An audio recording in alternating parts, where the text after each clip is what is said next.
Now, if I move to actually getting your kit working in here, this is the hardware page of setup. You have hardware and a bit of hardware. I won't call it a device because that's another term, but a piece of hardware you set up. It can be either virtual. You see I've got quite a lot there with the create virtual sensors button. So those are virtual devices I've created that actually represent my ESP8266 based and SON-off and that kind of stuff, which talk by sending MQTT messages back and forth with Domoticz. My actual physical devices, you can see Logitech Harmony here. Setting that up is really easy. You just select it as a device type, give it the IP address of the hub, and go. Over here you have Z-Wave, which is the only other physical device I've got installed. I'll come to Z-Wave in a minute. The rest are all virtual stuff. Motherboard Sensors is a provided plugin that you can install, which reads the health data off the computer's motherboard.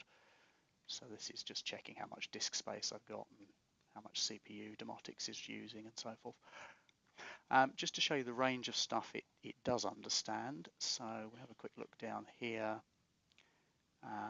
You can see quite a few of the common ones, Ocean, Evo Home. It'll talk to Fritzbox to know if you've got a call going on, if you've got a Fritzbox.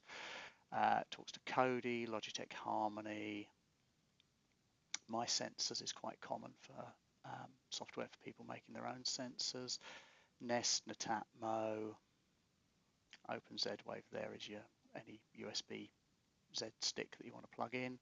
Philips Hue, RFX COM there for the 433 megahertz stuff.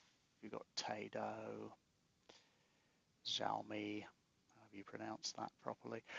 There's quite a lot of the common stuff is in there, and there are generally scripts or plugins written for a lot of the rest. As I said earlier, TP-Link, for example, you need to put script commands into your on and off actions on your switch, but somebody has written a pretty good interface for the TP-Link, TP100, TP110, for example.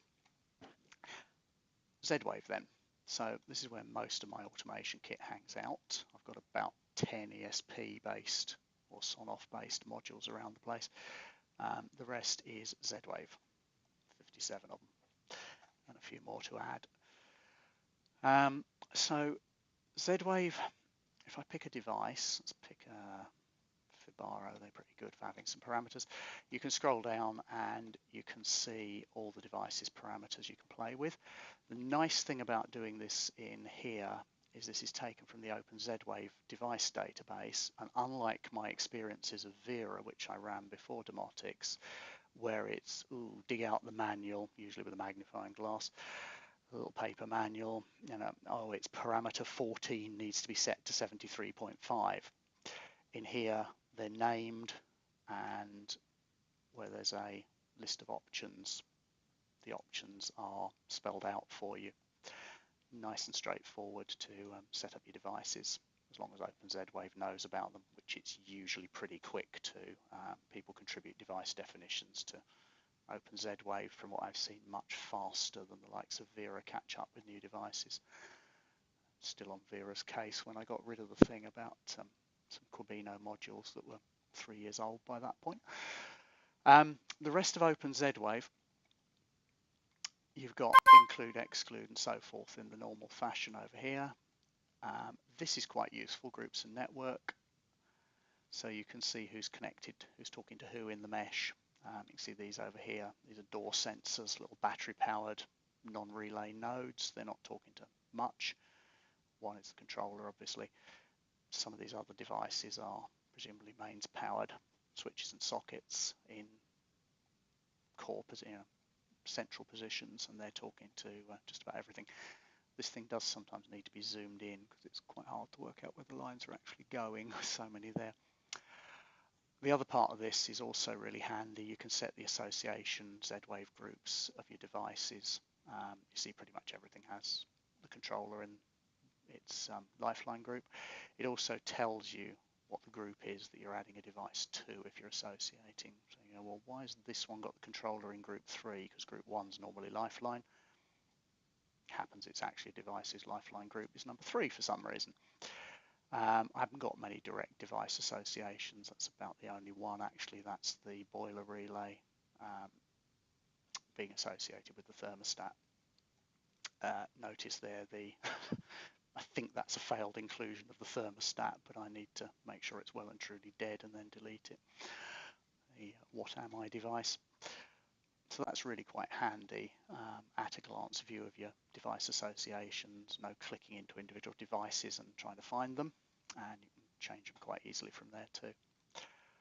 You have also got in here, if you need it, a bunch of controller management stuff. If you have to change your Z stick for any reason, and the Open Z-Wave control panel itself, if you want to get a bit more low down and dirty.